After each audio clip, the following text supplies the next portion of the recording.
Anyway, hate to be a little drum, but I just, I've been watching a couple of news articles this weekend and last night, and the country's really getting crazier and crazier. So, and I'm saying the same thing in hopes to get people's attention, because we need to have a united middle class.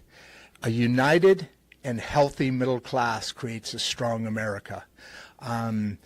And you have to listen to who wants that to happen and has ways of making it happen. And then we need to vote people in and vote people out according to their strengths or weaknesses. And it's going to take some time to do, to get finally a handle over our political system, because we have no handle over this. And the founding fathers gave us this, we owe it to them. They weren't perfect people, and they were elites, but they at least saw that this country, the middle class of this country needs to run the important issues directed by our politicians. And just like you have the head of a company and you have the crew of a company, if that's not going right in a company, one or the other, that company goes out, right? Well, this country is much, obviously a whole different scenario, but it matches a bit, because we're on the way to communism right now, or socialism, and there's just no getting around that fact that either we come together and we pull together and we look out for our neighbors and we talk to each other and we do those things that our founding fathers gave us the freedom to do, and or we don't have a society anymore. Anyway, we're going to start getting this down. I'm still working on some lighting. Barbie's moving to California, so she's going to be producer Barbie remote. But I think we might be able to get her on camera this way. So with all of that said, you guys have a great weekend. Say hi to each other. Go out and say hi to somebody. Just wave at them, man. Start that way. Just wave at them. Every time you see them, wave at them. You don't know them. And then you'll see the reaction change, evolve. You'll see the body language evolve. Go out and say hi to a couple people today. Anyway, love you guys. Thanks for being here. Hello, how you guys doing? I'm glad to be back. I've got a really exciting, interesting story. Dan and I were back in the green room, and we were talking, I like to say that. We were talking about some different topics and so forth in going through this. Not only how AI is going to, or is already, and will only more affect the industry known as talent acquisition. Dan is a global leader in this, and he was telling me a few things, and I said, "Oh my God, this is going to be even better than I thought it was going to be." So, without any further ado, let me bring Dan on. How you doing, Dan? I'm doing very well. Thank you for having me. It's a pleasure. I love your artwork in the back there, your little things. That's very and I like those. I've always been a fan of those. So we were talking in the back, and we were looking at some things about what is affecting, and you and I talked. You brought up the AI, and that makes a hell of a lot of sense. We have shows on AI at times, and cryptocurrency, and those are the edges of our age people's interest. But it's all that has to be done, because I remember when the age changed back in like the 80s area, when we had the internet come on and all that, people my age at that time were lost. There was a huge amount of depression in the elderly because they were cut off from society. So I really like the approach that you brought up, and the conversations that you had, the topics that you have to chat about, because this administration is having some effect on your world, and honestly, rightfully so. And I apologize if you disagree, but moving forward is going to be a lot different than looking over our shoulder in the employment world. Agree, right? Absolutely agree. A pretty easy one there, right? So tell us about it. Where do you see you're the expert? I'm going to ask some questions. Sure. And by the way, every once in a while I'll jump off because we usually get, I don't know, 20. We get comments. We're changing the time, so I'm not sure, but we get comments. So you'll see me disappear. I'm still here. I'm back in the green room, and I'm reading some of the things and setting you up with some questions. No, absolutely. So go. Yeah. I want to maybe put some things into context. And Rod, you actually brought something up, and maybe before I start talking about AI, I want to talk about something maybe slightly adjacent, but I think will give you an insight of what likely is to come. Right. Okay. So there was a great book written by a guy named Tony Saldana that talked about why IT and transformations fail within companies. And what he used as one of the Hold on, just why IT and what fail in companies? Transformations fail. Meaning going from one type of IT to another, you mean? Or a lot of companies will reinvent themselves, so they'll adopt new technologies, new processes. Okay. They'll adapt them to kind of what they're doing or not doing. And inside any company, by the way, there's always a resistance factor, right? Yeah. And absolutely. so basically, they are different humans anyway, right? Exactly. Right. It's because, we didn't talk about this initially, but like I'm actually from the Chicagoland area. Born in Arlington Heights. So I went to Hersey High School. That was literally 2 blocks from where I grew up, off of Stratford. Yeah, me too. I've lived right behind it. Now I moved from there back out to California. I've been back and forth. I've got a crazy story myself, but yeah. So I know where beautiful area. I love Arlington Heights. Well, I remember Hersey High School and kind of that surrounding area because, like, before they kind of built that out, that's where we would take our little BMX bikes and kind of like hit all. Do you remember Luke's? Of course. Oh, the Italian. Oh my God, that was so good. Growing up on Stratford Street, both my parents were school teachers. My mom was a language pathologist. She didn't start that way. She started as a substitute teacher, then went back to school to get those certifications. My father originally was a math teacher. Ultimately, he became an assistant superintendent of School District 15. My wow, was actually the principal at Sun High School in the city of Chicago, still there. So to say that I grew up with a love and appreciation of the middle class is an understatement, right? Absolutely. Chicagoland area to go to the University of Minnesota, got an undergraduate degree in accounting and then a master's in HR analytics, right? And I will tell you, I still struggle. What is the class? I know what analytics means and I know what HR means. Well, remember, you're in the industry. You're talking to all your buddies, and they're like, you're snapping it off back and forth. I'm not in that industry, and I like to ask a little bit, bury down a little bit more. So, because if I can understand it, anybody can. So I just want to take that approach. So the evolution of human resources, because for decades and decades, human resources was payroll. Right? Mm-hmm. How do you get paid? Mm-hmm. Right? And then what you saw over, the last couple of decades is that people realized that there was a lot of information about their employees that people weren't doing much with. Right? Everything around what people should be promoted, what we should pay people, why should we pay people, a certain wage and everything else. And so what you saw throughout the 90s and early 2000s was those paper files started moving to databases. Yeah. And then once you actually had these databases, then people were like, okay, what type of information do we have here?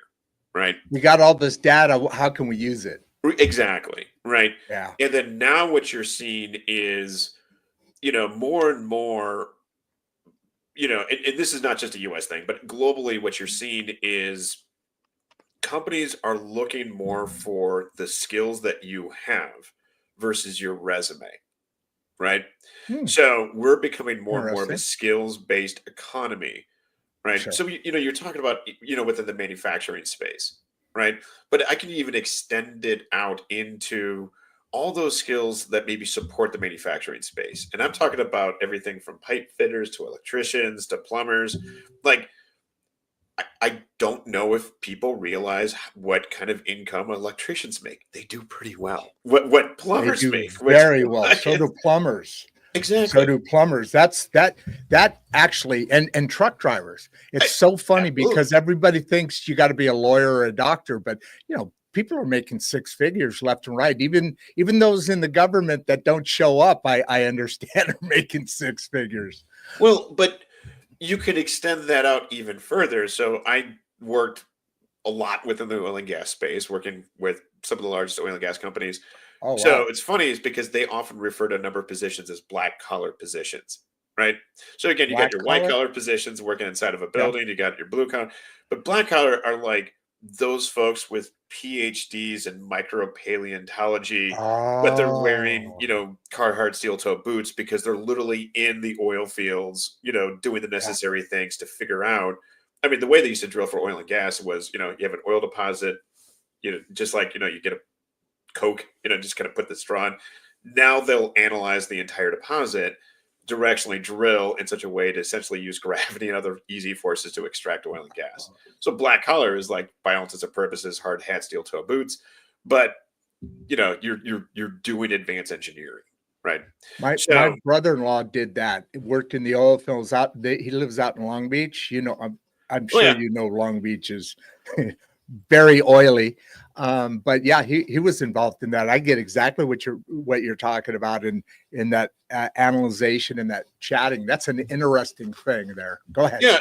What most people don't appreciate is when you think of Los Angeles and think of Hollywood and everything else, but like even Beverly Hills 90210 actually has an oil rig on it.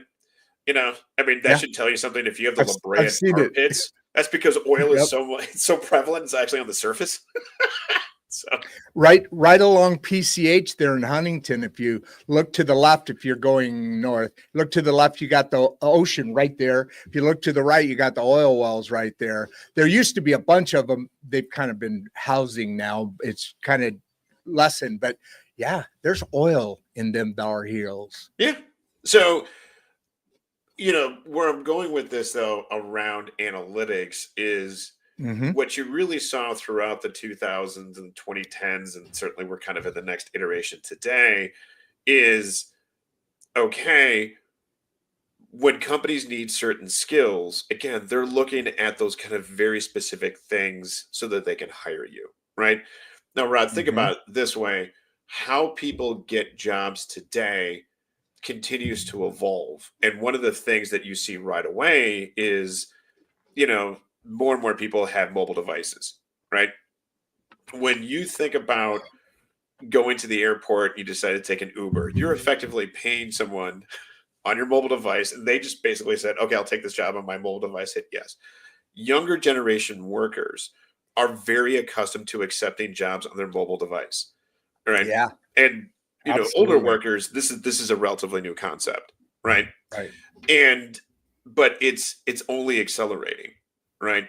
So you're seeing companies go more and more into that digital space to help attract and retain the talent that they want. But what is missing is there there really isn't a good guide for people today to kind of figure out, how do I be a part of that workforce? What kind of skills do I need, not just today, but in the future? Because again, in the examples I just used, if you're an electrician, like how many certifications are there in that electrician space?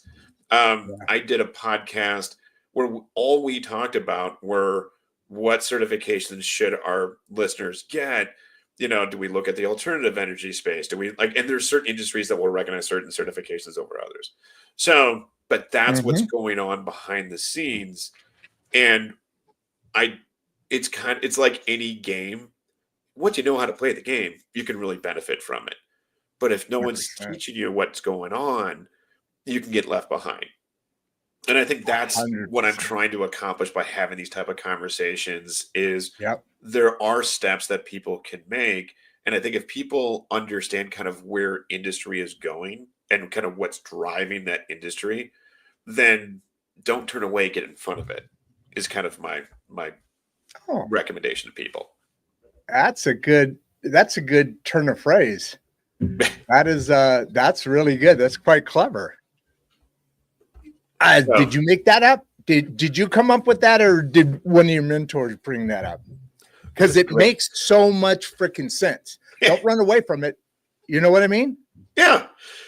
No, it's I can't help but notice that you're wearing a Chicago Bears hat. And again, I've been a Bears fan Actually, growing up. actually, I'm hiding. It's Oswego. I used Oh, to be a coach. But yeah, and I'm not proud of right now being a Bears. It's a very tough place to be. You're on the other hand like to come in and thump on us every now and then, don't you? well, when you grow up in Illinois and you're a Bears fan and then you live in Minnesota for 30 plus years, like it is hard. But yeah, no. But I'll use the reason why I bring the sports analogy in is because if you ever saw the movie Moneyball, right? Oh yeah, I Where, love that movie. Probably but my favorite movie. but that's the reason why that is an example of early analytics to kind of look Absolutely. at how do we look at different metrics to put the best team on the field. And what the athletics did right was that they got folks to kind of figure out, all right, this is your optimal team that you can have based on the payroll that we are willing that we can afford. Right. And had the A's just basically had these guys sign a contracts and they couldn't talk to any other company for 10 years. But what happened within 2 years, every team, in the league was like, we need to have Moneyball guys, right? Uh-huh. So Uh-huh. now that is so it what became a competitive advantage for the A's for about 2 years because they adopted something new. They adapted how they were hiring, and those teams that didn't actually, participate were going to get lapped. And the example that I kind of started with Tony Saldana's book is that he actually uses e-commerce as an example. Now, I grew up in Chicago and it was known as the Sears Tower, right? Yep. Sears, by all accounts, should have been the next Amazon, right? The Yes. modality that they had were just catalogs. Oh, great point. I see where you're going here. Yeah, And that's a so great people recognized point. that e-commerce was going to change the industry as far back as the 90s, right? Yeah. In the early Yeah. 2010s, and you can't tell me that there weren't smart people that worked at Sears or Montgomery Ward, or it wasn't until 2018 that was the year that more retailers went out of business in the United States than at any given point. But by 2018, it was already that adopted these new technologies, you know, adapted how they were going to business, who they're hiring, those that didn't got lapped, or they frankly went out of business. Those examples is what I like to highlight with AI. You're seeing a lot of people experimenting with it. Um, People recognize that once people kind of dial in how it's being used and used properly, it's going to be a competitive advantage for a little while. But those that don't adopt it are going to get lapped. And I think that is the big thing that is kind of the great question mark right now. I have been spending serious time, though, trying to find good case studies on the applicability of AI within things like talent selection. And you're not finding many because people are still In trying to town, figure it out.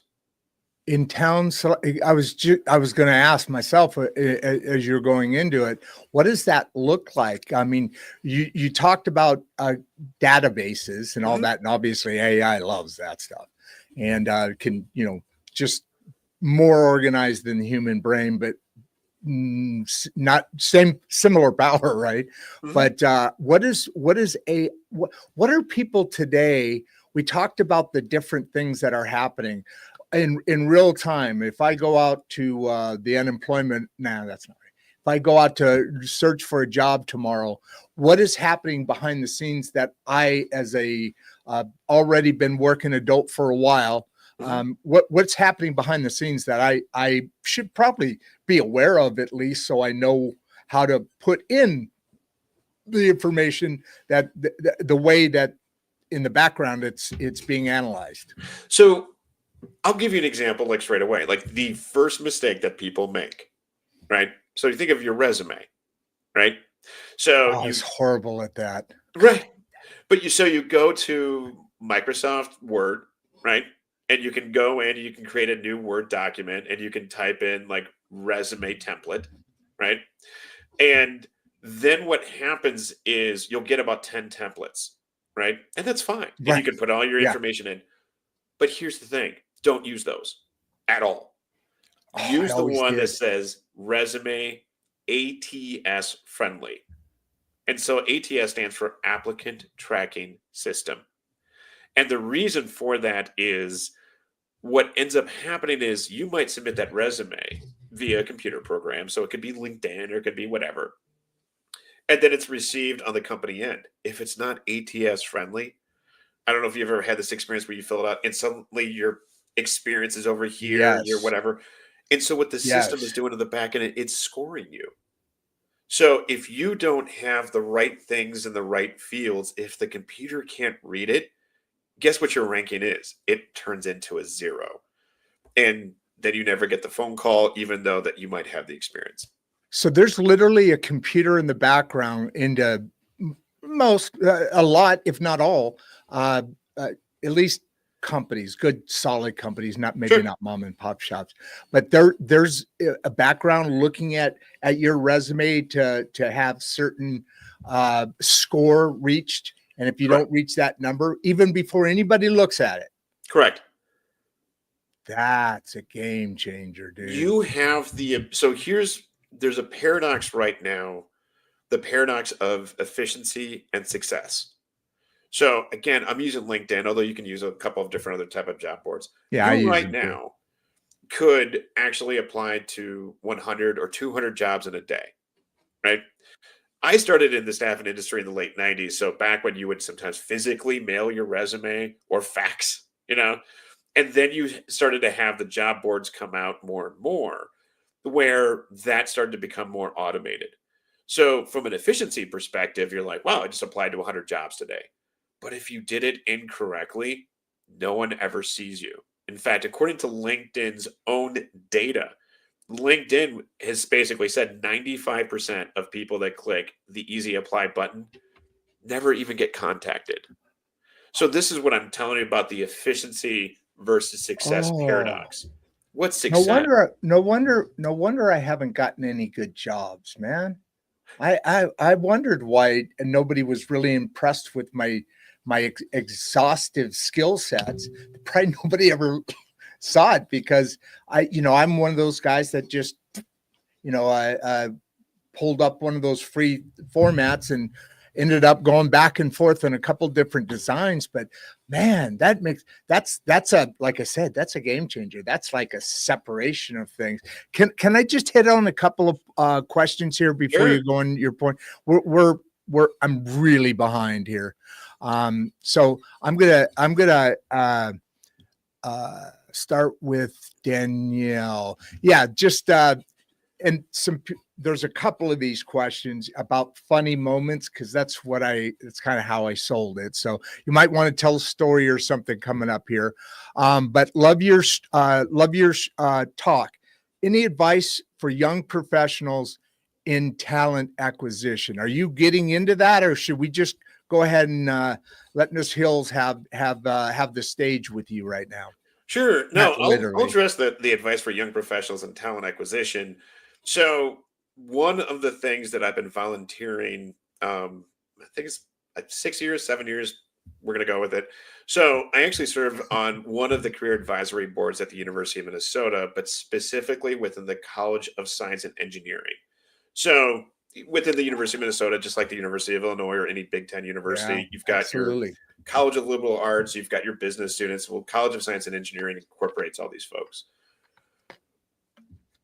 One of the challenges, and it's not just a University of Minnesota problem, you see this across a lot of major universities, is science-based students don't land jobs as well as business students. Now, part of that is the fact that if you're a business student, you know when you're going to get your bachelor's or your master's or MBA, that you're going to school and then likely you're going right into industry. Right. So you've got that mental idea of what are the skills that I'm learning, and then how can I apply that to the real world? With a lot of science students, and you see this also with the skilled trades, they can talk passionately about their research, but then they struggle Yeah, at being able to articulate how does that matter? in And that interaction, correct. the And human then side. correct. So I'll tie some of the concepts that we talked earlier. Part of our board meetings, and I sit on this board with some really great companies like Apple and Medtronic and 3M and Wow. Honeywell. Um, what we found with a lot of science students is that, again, they can talk about the research, and when you ask them about their career aspirations, they basically would come back with 3 or 4 examples. Either academia, right? So if you're a bachelor student, I'm going to go back to my master's, I get my master's, and we get my PhD. They would talk about SpaceX. They would talk about SpaceX and NASA almost interchangeably. They would talk about Tesla, but outside of that, they couldn't think of anything. And part of what we would do during these board meetings is that we would actually have these roundtables with students, again, that were bachelor's, master's, and PhD students. And what we were trying to get them was to think about, as they were going through their research and as they were going through their classes, how can that apply? And one of the things that there were some students that were astrophysicists, and they were saying, how can I become, something other than an astrophysicist? Right. A That's year or kind two of limited, later, isn't it? well, a year or two That's later, a very oh, go ahead. Sorry, go ahead. these 2 students walked up to me and they're like, Mr. Fricker, just so you know, we took your advice. They're now working for the Minnesota Twins because they're the Moneyball guys. Because if you can figure out where Oh, an asteroid is okay. going to be in a certain place in time, you can probably figure out who's the optimal shortstop that's going to be. So 100%. So with young professionals today, and the general theme that I'm trying to convey is, really, before you ever start your job search, before you ever write your resume, right? There's so much good stuff out there on YouTube. Again, you just Google it, around how do you even set up your profile that can be read by these applicant tracking systems, right? Therefore, from day one, minute one, you're not just sending out and with a 5% success rate, but what are these little things to improve your success rate to 50% or greater? And the other irony is, statistically, and this has not changed since the 2000s, the number one way for you to get your next job is your network, is actually, reaching out to individuals that either work at companies that you want to work for, right? Or are working in similar, capacities that, could potentially help you as well. Still the number one way, regardless of technology, right? That So makes sense. That that makes sense. I mean, you like-minded people. So, and if you have a reputation that's good, I get that. That makes perfect sense. absolutely. And I think the other thing is to always keep an eye on, like, I've been surrounded by teachers all my life. So to try to be that continuous learner, right? I did a Oh, seminar yeah. and it was based on a lot of research. So we looked at research from the Bureau of Labor Statistics, the research from the Academy of Advanced Manufacturing. We even looked at data from, there's a really cool workforce data tool called Talent Edge AI. But then we also looked at what our manufacturing customers were asking for. And the number one thing that we found for light industrial workers that companies really were looking for were digital skills. Initially, I will tell you, I was a little shocked by this data. But when you start to actually visit some of these manufacturers, right? I mean, think about what an assembly line looked like, in Belvedere, Belvedere, Illinois. So we're going back and forth between Wisconsin and Illinois. Yep. In the 70s and 80s, you just saw dozens, if not hundreds of people on the line. Now you're Totally seeing, different. the, the automation, right? Yeah. So Yeah. the ability for you to understand, I mean, so a lot of times you see, light industrial workers in front of essentially screens, and then it's telling them information. So understanding basics around spreadsheets, PowerPoint presentations, how to read some of these efficiency charts and convey that to management. That is the next iteration that you're seeing, right? I mean, we were chatting even before the show about, your business. I mean, what these machines can do and how you can reconfigure them on the fly to produce almost anything. Um, No doubt. like even something as simple as CNC machinists, right? So that when I try to talk to students, when I try to talk to That's people all that are programming, by the way, right? The CNC machinist is all programming. It's not, it's still the skill. You got to have the knowledge, but you exactly, talked about the digital part of it and CNC machining especially. I was around that a lot. yeah, It's pretty cool, but it's all you put it in a program. It does what you told it to do in the program, and then you're doing QC on it, right? yeah. I mean, think about even the 3D printing capabilities that you're Mm-hmm. seeing today. Like I remember, Yeah. like my dad, if he needed a part, he was either going to junkyards or like he's doing it all analog style. Nowadays, watching, I don't know if you're a fan of Leno's Garage. I mean, the man's got what hundreds of different cars. And he's He like, yeah, if does. we really need an obscure part for a Stanley steamer, he just gets the 3D printing guys to basically make the part that they need and then, Yeah. install it. So like again, this is just the next iteration that we're seeing. And I think what's missing in the marketplace is just having conversations with people going, if you just make some of these upfront changes in terms of how you're going about your job search, how to like present yourself in terms of putting the necessary skills, you will see a 2, 3, 4 times improvement in your landing rate. So Yeah, that's impressive. So obviously your research up front, learning, just like a muscle.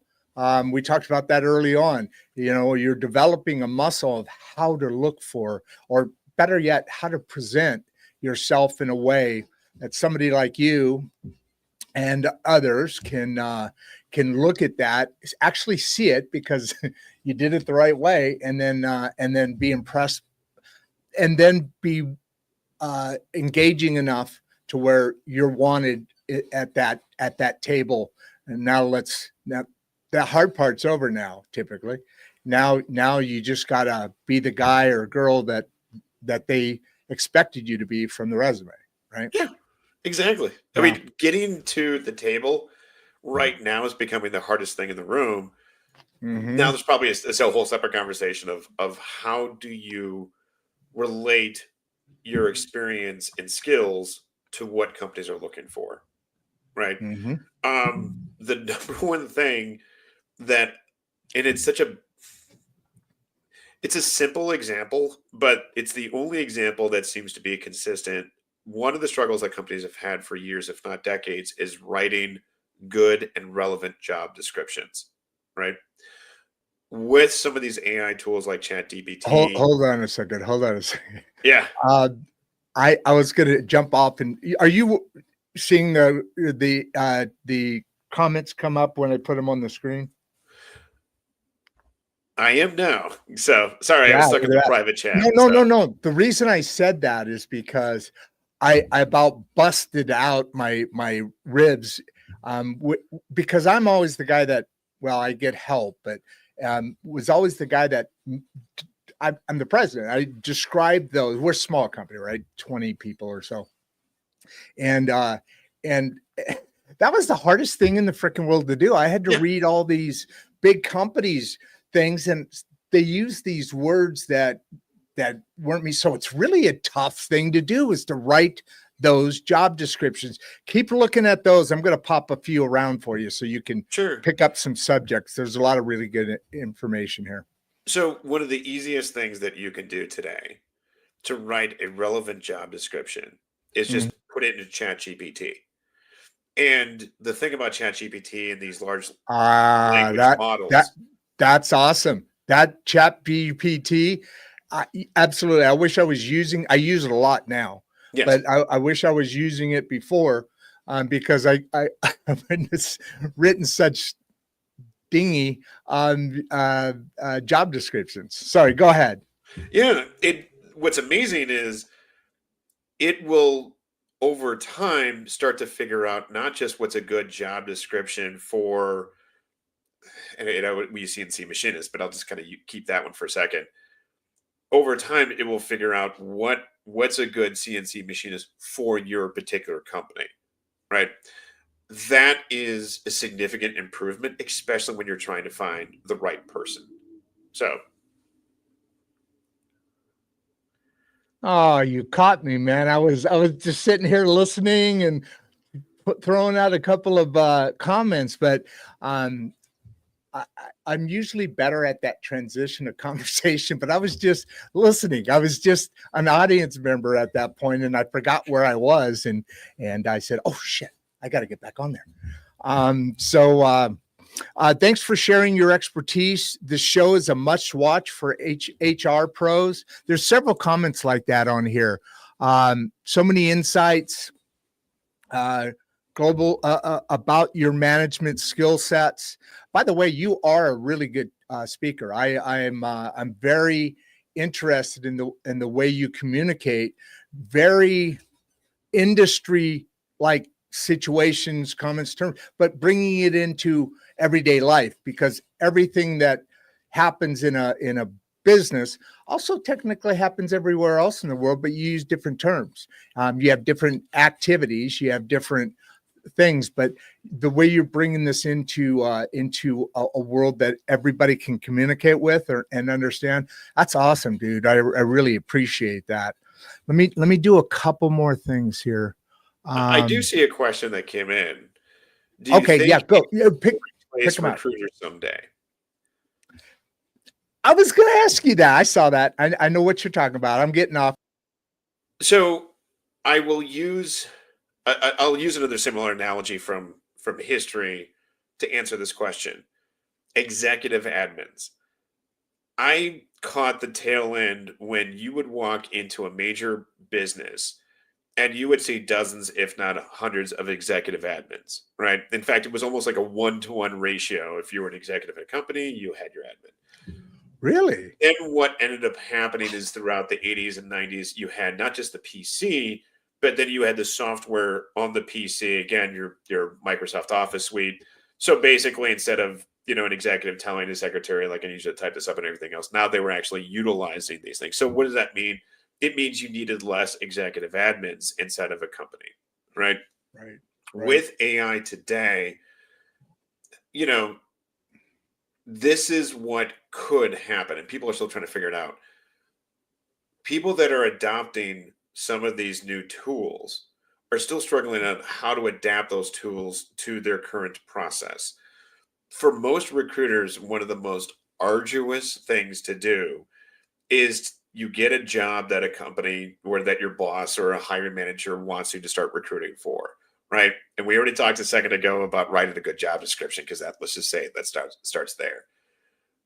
It's how do you start using some of these tools that are currently in place today to help better rank talent, right?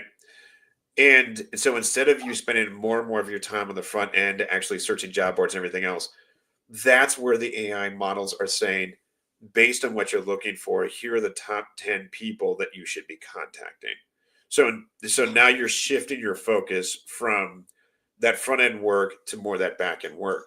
But again, the peril, and I kind of talked about this at the start of the call, if you're not setting yourself up properly in these tools, if you're not submitting your resume as ATS friendly. Now you're invisible, right? So I don't think AI is going to replace recruiters. You are It's going to be likely more going and to more of a need, tool. yeah, you're likely going to need less recruiters because now, in theory, the great hope is that one recruiter can now do more in a given day, right? Or even from a hiring manager perspective, maybe there's some self-serve things that you can do without even, you know, and what you're seeing, and there's examples of this actually, the best examples of HR tech is actually coming from Asian markets and Latin American markets. Big time, big time. And part of that is that in the United States, we got computers, we have PCs, we have whatever. In a lot of those countries in the APAC and Latin American region, people don't have PCs, but what they do have is smart devices. So instead of typing up your resume in a traditional format, they're using their phones to type in their skills. And you see these platforms that you can upload your profile, and then companies will send you out these texts to say, like, do you want to accept this job? And of course, you have a generation saying yes, and it will literally send it to you. So right now in the United States, if you want a job at an Amazon warehouse, yes, you have your Amazon app that will get you, whatever you want. You just order it there. But they also have an app where right now from my home here in Minneapolis, I can actually apply for a job during this podcast, what hours I want to work, what, shifts I want to work and everything else, fill in the profile, right? By the end of this podcast, I will get a text saying, you could start your job at the distribution warehouse in Shakopee, Minnesota, based on your condition. And so everything is conditional. Oh, right. Wow. Yeah. So Let me just inject something. From my side, being the employee looking for a job, it's so personal. Yeah. From the other side coming out, it feels like there should be more just straightforward, no emotion. Get the data down right, because I know every time I'm looking for something, I want to be personal. I want to be personal and never thinking about being effective. But it's more important to be effective now. It's still important to be personal, but you know what I mean? Yeah. Well, that speaks to what I was talking about, the efficiency versus success paradox. Exactly. You can do more, but what you really want to stay focused on, what does success look like? True. You as a business owner, you could actually get 100 applicants walk into the front door straight away, but you don't want to sift through 100 applicants. You want to sift through maybe 2 or 3, right? And because it's important for you when you make a hiring decision to hire the right person, not just for the work that needs to be done today, but someone that you can invest in, going on into the future. So and that's a lot of money investing in people. For a company to invest in a employee, that's time and money. So they want to keep you there. And if you're providing that longevity, it's a win-win. Yeah, absolutely. And I think the other challenge you have, I was on a workshop forum, and I kind of got a little, I'll admit I got a little angry, right? This person made a very sweeping comment about younger workers being lazy, they're not as driven as previous generations. And good topic here, because Right. that's been around for a while. Yeah. Right. Oh, The reason why I got upset by this, because unfortunately I feel like I got the tail end of a time when companies were offering pensions, right? And then they were switching away from pensions to 401ks. In 2009, during the last major recession, you saw companies reduce pensions even more. You saw them cut training programs. So why is it okay to make fun of younger workers? Because on average, workers, by the way, are only working in their jobs 2.7 years. 2.7 years.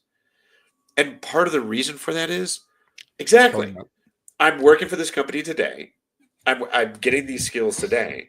In order for me to get the next skills, if they're not training you to do that into whatever kind of, if you're not progressing in the company, that's fine. You're going to leave to go to another company to get those skills. So you can't in one breath say, as leaders, as business owners, that we're kind of taking away stuff from the table and then wave your finger to say like, oh, well, these younger workers aren't doing this today. It has to be that kind of, compromise between the two. And again, I'm not here to say that that's right or wrong. It's just reality of what we currently are in. So how do you adapt to it? Yeah, that's and there's a couple of questions here that really hit that, because it's how do you adapt to it? You learn. You do what our show and what we're doing now is based upon and built on, and that's you go out and you find. It's like producer Barbie says, when you're talking about looking at politicians or looking at go out and do your research, but then go and talk to somebody that you have the ability now to communicate what it is that you're looking for without the expertise that the global, I'm sorry, not the global, the HR, the talent acquisition person like yourself can really take what and make it into a winning argument. Yeah. There's actually a couple of questions here, and I see two of them. Any advice for companies expanding internationally? And then there's also a question here: how can HR analytics improve talent management strategies? Yeah. Those were the two I'm focusing on right now. Good job. So, how HR analytics can improve talent management? Most of the major tools today, and I'm talking, so like one of the market leaders right now is Workday, and there's pros and cons to that particular platform, but they're becoming, it's one of the market leaders. But there's a lot of other competitors to Workday that kind of operate in the same fashion. What you're starting to see now, and in my humble opinion, this is a good thing. So think of all the skills. So companies can now survey you based on both quantitative and qualitative measures to get a better understanding of what do you know today, right? So think of whatever kind of skills we're talking about. We're using CNC machinists, so let's just stick with that example, right? They'll get a pretty good idea to quantify, are you a level 1, level 2, level 3, and kind of understand like what are those different levels, right? You see this in IT all the time, with developers and programmers, your level 1. And especially those IT skills, they can actually give you assessments to figure out like just how good of a programmer you are, like you get the idea. Yeah, they have like system 1 analysts, and my producer Barbie, she used to be in the aerospace industry. We sold parts to them and all that, and it was funny how so many and this goes back to any company you get that gets a certain size. There's these new terms that you don't normally hear, like system 1 analyst, system 2 analyst, and they're based on the level of education in that component that you have, right? Well, it's more than just it. Yes, education's a component of it, but more and more you're seeing other ways to demonstrate mastery. We talked about, electricians, for example. I mean, I feel like you can make this example across the board where you can take these type of assessments to kind of rank, again, just what you know.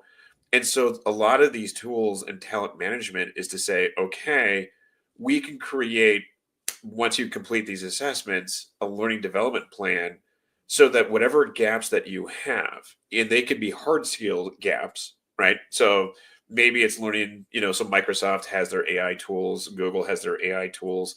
And by the way, most of those classes, like the big companies want you to take their AI training courses because they want to get more people. So they can create these kind of custom learning development plans so that you can actually take these technical skills, or sometimes it's social skills, presenting styles and everything else. So it can be both. What used to require a human being to do, now you have these. Oh, come on, don't And lose. so that, in my humble opinion, is a good, real, practical example. And we're starting to see companies starting to adopt that more and more, Makes which is a sense. good thing because in theory, that is speaking to your strengths and weaknesses. It's not shoving something down your throat. You're like, I have no interest in this. It's kind of the same way that iTunes or YouTube or Spotify is like, oh, you like this song? What about these songs? And you're like, absolutely. It can work in that All same about way. the algorithm, right? All about the algorithm. Correct. So yeah, I get that, because if you're going out and doing a search on these internet things, and whatever, there's 100 of them out there. Well, there's a lot of them out there. Just the automated ones where you put in your profile. Whenever you're looking at one, you get these different suggestions that are very similar to the job that you were just looking at. Same thing, like you said, Spotify or any of these music companies or shows do that. Yeah. Now, Facebook does that. Everybody does that. well, but those are you're quoting the market leaders, and I think True. those should give you an idea of where things are going, right? And so again, we talk about Amazon today being ubiquitous. You asked that question 20 years ago, you're like, oh, the company that sells books, but Yeah. they really started to separate themselves from other e-commerce areas. And so I They're think the standard. That's they're the the standard. standard, So when and you becoming figure more out, and more and more automated. You're just going to start getting packages on your front door with drones, right? I mean, they're already testing that. So automation in the bigger, smarter companies is good. It's an example to the smaller ones how important that is, even, right? well, I recently was in Tokyo, and if you want a harbinger, so Tokyo's had a couple of problems for a couple of decades, which is they have highly restrictive immigration policy. Again, I'm not commenting that's good or bad. It's just it is, right? They have an aging workforce and a declining population. So where you see automation in Tokyo, or just kind of mainland Japan, you almost Oh, never see someone handing you a newspaper at a newsstand because frankly they can't afford it. Right? They can't yeah. afford to pay the person to do this, which is why you see vending machines for anything and everything all over the place. Right? Wow. Because it's Makes more efficient to service those machines to kind of, give you some of those things versus again a physical person to go like, here you go. Right. So right. if so just like we talk about Facebook or Meta, there are good examples of how to thrive in this automated world, right? My third year of college, I actually lived in Germany. Grandparent I family love history is Germany. in Germany, but Germany's even in the beautiful. 90s, like Germany is not a low cost country to manufacture, but they've been the leading manufacturing country for in Europe for several decades now, and it is everything to Generations for exactly. generation. Yeah. And there's a lot of different reasons for it, but it's a good example of how do you take automation and do it in such a way that you can produce not just a lot of well done machines, but to do a lot of them and to help drive your economy. And I think if the vision in the United States is for us to be the new hub of advanced manufacturing, and I was checking out your site and everything else and watching the kind of equipment that, I mean, that's what this is all about. This is going to be our competitive advantage, hopefully, for the next several decades. And there's some good countries out there to kind of think about what do we need to do to get there. So, I got a couple more questions. Specifically, I mean, they're talking about what about HR for companies that want to expand internationally. mhm. We can get into that, but also, how is HR going to actually look in 20 years? Because AI Great is question.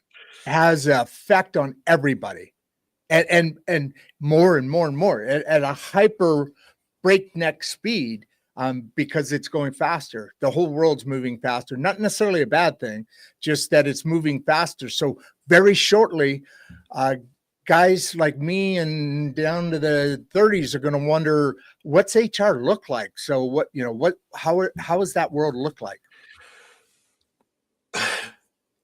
It's such a great question. I'm going to preface what I'm about to say because it's coming from a place of love, right?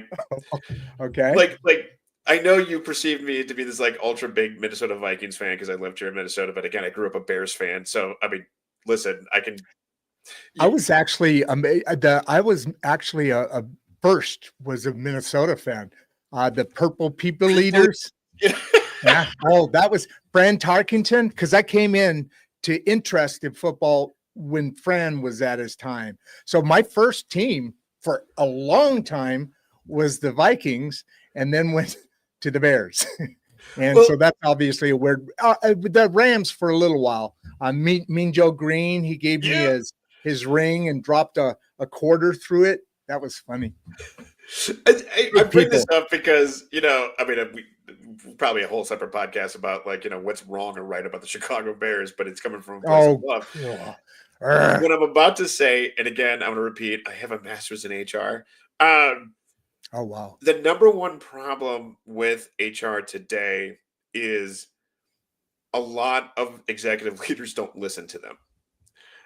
They are kind of the lowest person on the executive totem pole. Gotcha. I'm not saying this to disparage HR people. It's actually quite the opposite. But the reality is, if you're looking at documented, published AI efficiency examples, right?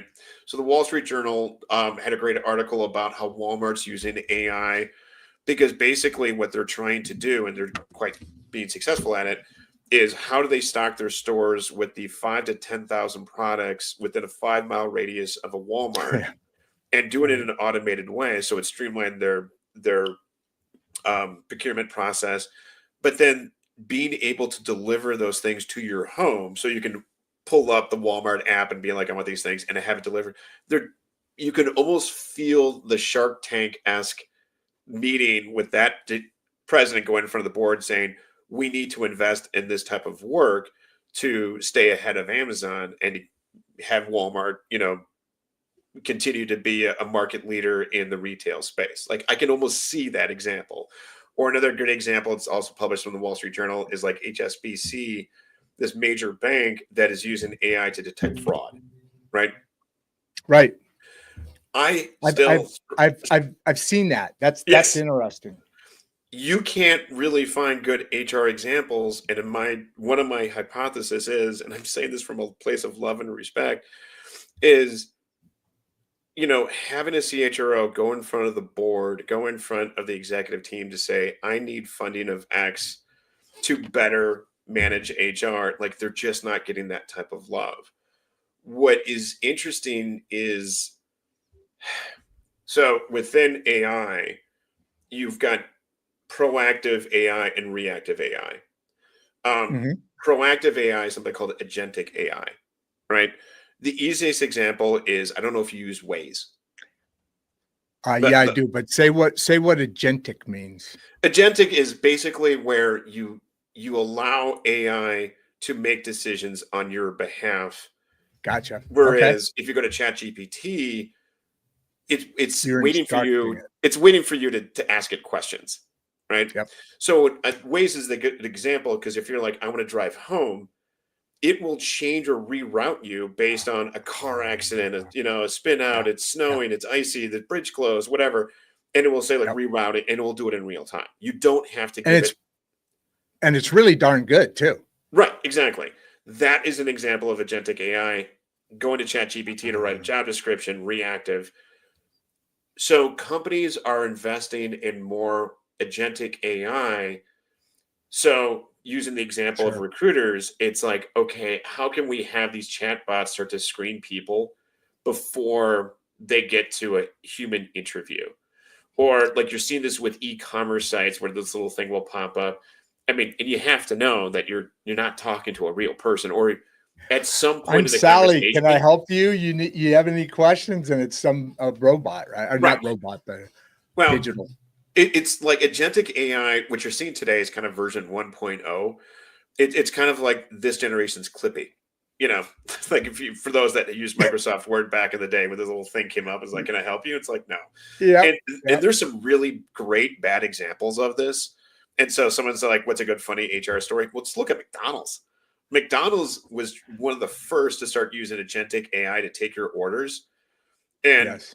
YouTube, TikTok was full of examples of people with like accents, people that might start their order and stop.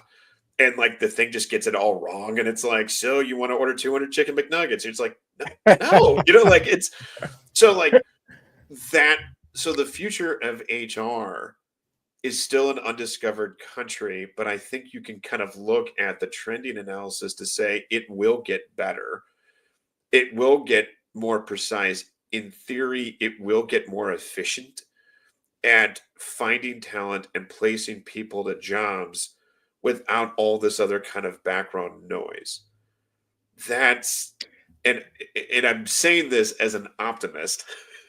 Because Yeah, it there are sounds plenty like of it. pessimists No. out there. So, but that's where I think it's ultimately going to go.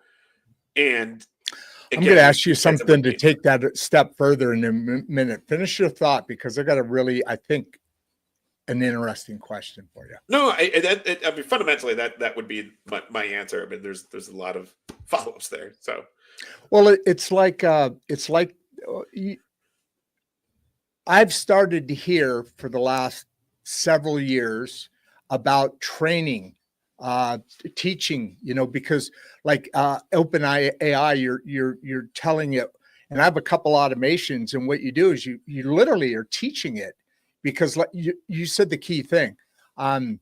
You tell it what to do. You have a conversation with it, and it's amazing, freaking amazing. But literally, like you said, it's getting better and better because you're actually training it with each example. When you edit something, it learns that same situation should be handled this way instead of that way or whatever. You tell it to have a good mood. You tell it to be funny. You tell it to be engaging. Please make this paragraph engaging and blah, blah, blah, blah, blah. And it does that. And it's crazy. And I have an automation where I send out the notices of these out to the my social medias, and everyone's a little, what I say is carried across, but everyone's a little bit different depending on if it's obviously X or Facebook or LinkedIn or Pinterest or Instagram, and it automatically sends those out, and it's pretty darn cool. But here's the question I have for you. So one thing we talk about is utopia on Earth. I'm going to leave the audience with this because it sounds weird, obviously. Utopia on Earth. Oh yeah, that's great. That's awesome. But I also know that the Jetsons are coming. You remember that cartoon, right? of course. I mean, that's we're on that way. But I have a theory, and I'm not promoting the politics of today, but Doge has cemented that thought for me because of the trillions and trillions and trillions of dollars that go out through our economy, and that our government just spends and we pay the taxes for. Mhm. With automation, AI, and now the government being more responsible, I really think, and it's not it's not a crazy thought, but I think there's going to be a time automation makes products and services cost so little money, little, that there comes a point in time where you can work if you want to, but you don't have to, because it's a utopia. It's the oh, we got more questions here. Oh shoot. Ask that question and I'll throw these up, and then we'll call it a time. But what do you think about that? Is that a harebrained thought? Which I have them, but I like that concept, and I think it's doable and soon. Maybe not my lifetime, Maybe, yeah, actually, maybe I'm planning on living to be 372 years old. So, maybe, go ahead. It's, again, if you're an optimist, applying technologies to improve things like job searches and applying technologies for companies to find talent and kind of removing a lot of that inefficiency and noise. To your point, I mean, There's a it, lot. there's a lot there, and you also understand like there are a lot of well researched differences between worker preferences, younger workers, older workers, male workers, female workers, and there's a Sure. lot of legitimate reasons for it. I the utopic idea is in a world where it's becoming rare that you work for a company for 20 years or 30 years or 40 years, like where you start and end in the same company. Yeah. I think technology has the Jetsons idea of kind of creating a personal work schedule that will accommodate where you are in your life. So if Ah. you're in your 20s and you want more Oh, that's experiences, interesting. Wow. Go ahead. Sorry, but that's a whole nother level. Man, well, you're like playing chess on 3D. Remember Star Trek or whatever they yeah, played that three-dimensional chess. Well, I'm thinking how to put a game to you at checkers. So that's crazy. I never thought about that. So AI will become even more of your lifestyle. it it has the potential, but if my wife was in the room, she'll laugh at what I'm about to tell you. I'm an ardent military history guy. Um, Ooh, and I like that. the thing about technology in the military is generals figure out really quick how to use it and not use it very quickly and more effectively. And the current war in Ukraine is a masterclass in the corporation of drones and AI against Oh a yeah. much larger force that is literally sinking major ships like the Moskva in the Black Sea, Right. denying air superiority, even though that the Ukrainians are out, they're 5-1 in terms of what they're able to Ab- put up. They're able Absolutely. to create parity with a much larger force by incorporating better targeting systems, better accuracy, and like they're doing more with way less, right? Yeah. Wow. So you're seeing examples of it being applied in practical ways today. And, again, we're only seeing version 1.0. Like this is the Clippy of AI today. Yeah. What it's going to look like in your question in 20 years, I mean, that's version 3, 4, 5, 6. But I'll give you another statistic. When I worked for Manpower Group in the United States in the early 2000s, an average company only had about 3% of their workforce is what they would call non full time employee, Essential. Oh, right? gotcha. So Okay. that 3% would incorporate maybe interns, maybe retirees, maybe independent contractors. What you've seen throughout 2010, 2020, that number is sort of in the United States, key point here. That number is creeping up into somewhere between 22 and 25%. So Of now, all workers are part-time? no, no, no, they're non-employees. So they can be contingent workers, they can Oh. be, Oh. retirees that I you're bringing gotcha. back, independent contractors, Gotcha. right? Gotcha. That's a Now, huge amount. except if you look at certain countries like France and Italy, those numbers are close to 50%, right? Yeah, but And those there's several France reasons and for Italy are different economies than us though, well, too. but That's a, you but if you know, were to trend analysis that out, there's no question to go from 3%, so the next 20 years, what is HR? What is a company today is going to they're going to focus on more and more core employees to the business, and certain of these other functions they're going to be outsourcing or just utilizing different ways to get those skills that they need, right? So that, and if you have a facilitation engine like a good AI system, then you can do that really well, but we're yeah. still trying to figure it out. All right. Well, this has been. I've got another show coming up in a little bit. Otherwise, we could talk for the next bit because this is really fascinating to look behind the curtain of of what the employee needs to know looking for it, and what to expect from the HR, from the company, in their activities of what they're looking for, how that happens, all that. That's fascinating, because information is solid, man. And there's a lot of people, and we didn't even get into the whole how the people are going to transition from government to private life, because it's a lot different. The expectations are vastly different. So with that said, what a great day. What have you got for anything that we haven't covered that you wanted to touch on? I don't want to miss anything. We keep getting these hiring trends are changing fast. How do you see it impacting talent acquisition? That actually came in right when we were talking about it. But I am absolutely honored to have what we had today, and to be able to keep up and not sound too dingy. But with that, Dan, any last thoughts? What anything you want to know? Let people know your contact information every time after the show's over, because we get a lot of comments afterward too. So I'll put my email address at the bottom of each show before I sign off.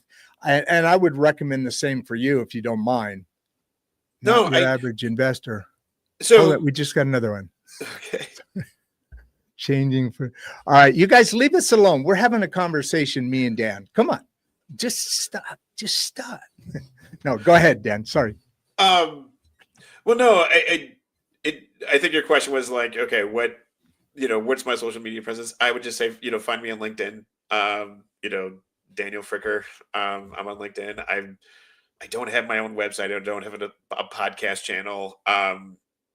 For me, again, this is part of a kind of a mixture of personal professional journey, is just really trying to engage people in different conversations around what could be a greater future. And I think one of the things is just informing people about kind of what's going on in the world, and maybe how, if people are walking away from this conversation by saying, I don't need to be afraid of AI, I need to lean in, I need to do if I'm looking for a job, I should do some more upfront research on how do I appear to potential employers.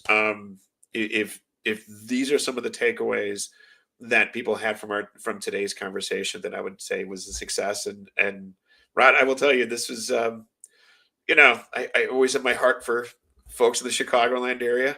You can probably hear the weird Chicago, Minnesotan accent thing that I have going on. Oh yeah, absolutely. I love it. Deep dish, baby.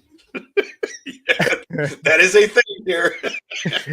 Yeah, absolutely. Well, man, today was a blast. And like I said, leave your information, and if you would, I know there's a very good friend of mine from my industry. His name's Mike Volanic, and he does the same thing in that he doesn't charge necessarily. It's not a thing for him, but he wants a community to understand investing, and he gives back he's been extremely successful, like a lot of people have, and he wants to give that back. And so he lets people come in, and they join the little community. It's probably got 20, 30 people or so.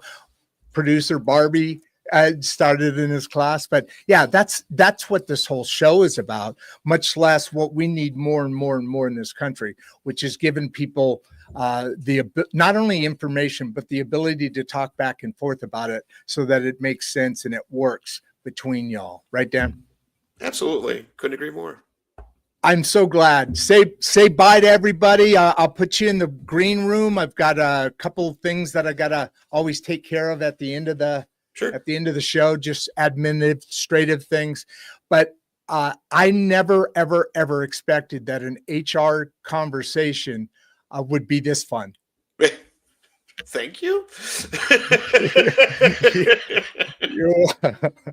Have a good one, Dan. Say bye. And also, as I always say to people, find somebody to wave at or say hi to. But thanks, Dan. Thank you all. Take care. You bet. You too. So, yeah, I mean, seriously, that was strange feeling to talk about HR and just totally hearing everything that you don't normally hear, and the important stuff. I mean, like you said, I've got a 40-year-old, I've got a grandbaby, and and I have a teenage grandgirl, and they know more about this stuff than I'll ever hope to, and they're growing up in that. So it makes sense, and they get it. Like he said, applying on a phone and these things that are so important. But like we both said, the Jetsons are coming.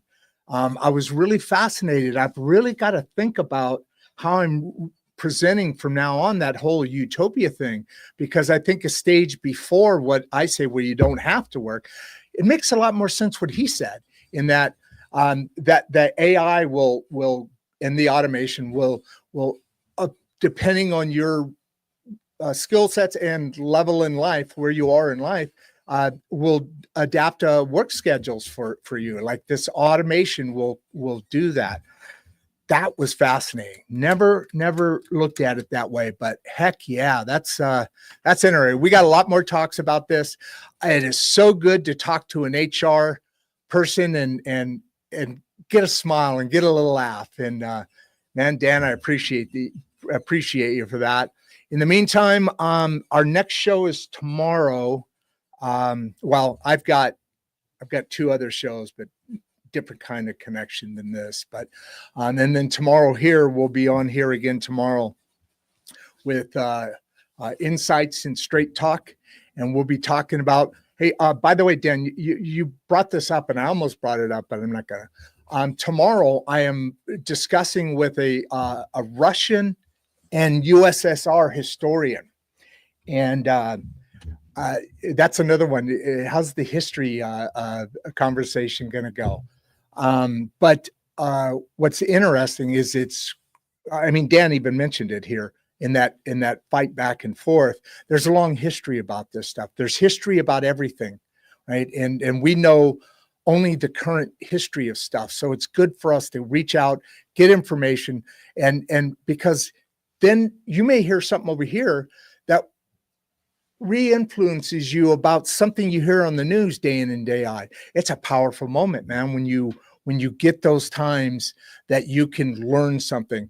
One of my favorite expressions that somebody taught me is, when you add to a conversation, when you make a comment, when you make a point, you are putting out some of the knowledge that you have. When you listen to somebody in a conversation, you have the great deal to be able to learn something already brand new, something totally new you didn't. Like today, I mean, Dan, and that's why I love the show. I mean, it's just a way to communicate with each other so that we all empower the middle class. The middle class is the most kick-ass group of people that's ever lived. I mean, they put the U.S. economy on their back every single day. Every day, build it. You know, you got to have leaders to direct things. You got to have people to make it happen. So with that said, Insights and Straight Talk, that's where you're at. Rod Duff, at Rod Duff, 1939 on YouTube. We are booked now out until April 15th, I think. And every day we're going to be bringing in more information and more discussions like this. As I always say, go say hi to somebody. You know, give your neighbor a compliment when they're a lady was walking her dog today, and I walked by her, and you know, it's just cute little dog, and I smelt this aroma, and I stopped and I said, "Are you wearing perfume?" And she goes, "Yeah, I am." I go, "Man, it smells really good." And then, you know, of course I laughed. I didn't want to freak her out, but that kind of thing creates a vibe, and probably creates a little bit of a uplifting or a little change in the vibe of her day. I always talk about the middle class has to come together. We have to talk to our neighbors, and we have to do these kind of things, like we talked about Mike, like Dan does. Give back to what's out there, because the next generation is going to be supporting us when we're decrepit. So it's a good investment. And I love you guys. Keep coming back. Keep showing. We had a few hundred people on today. Great questions. And of course, Dan was a great, wait, I just got another one. Hold on. Is that a private one? Find me on LinkedIn. Oh, Dan, I'm going to move your private text over to the public text so they can see it, because I know where you are. I can track you down, brother. I can get you in a heartbeat. Okay, wait a minute. Let me go to comments. And then, bam. All right, there's going to be a closing video here that talks about some of the things coming up and what we're based on and what we believe in and what our mission is. Because like I told Dan, I canceled my last contract on Friday last week and doing this full time, and it's a risk. I mean, this doesn't make any money, at least not at this point. So I still have some revenues coming in from the business, but I have to make this thing go really well. And it's blowing up. I was telling Dan, I get up to 5 guest speakers a day. I think I'm going to start charging, just a couple of bucks just to cover some costs, because I'm a one-man band and it's a lot of work, which I love. Oh my God, I can't wait to get here into the studio or into the office over there. All right, that's it. Love you guys. Have a great one. www.rodduff.com, www.imstri.com, and of course, right here at Insights and Straight Talk with Rod Duff, and occasionally with producer Barbie. There are a lot of comments people are talking about her. Love you. Have a great one. See you tomorrow.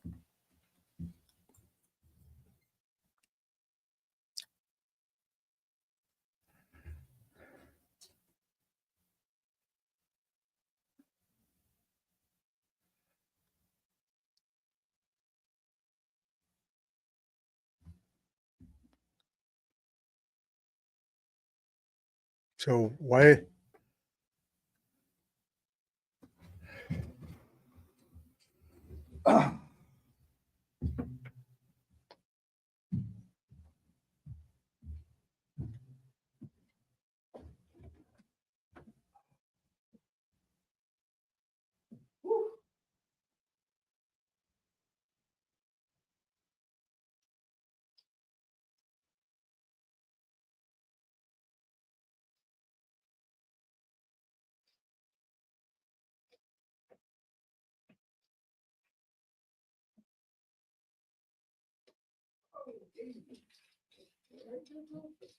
Boomer, I can scratch you both,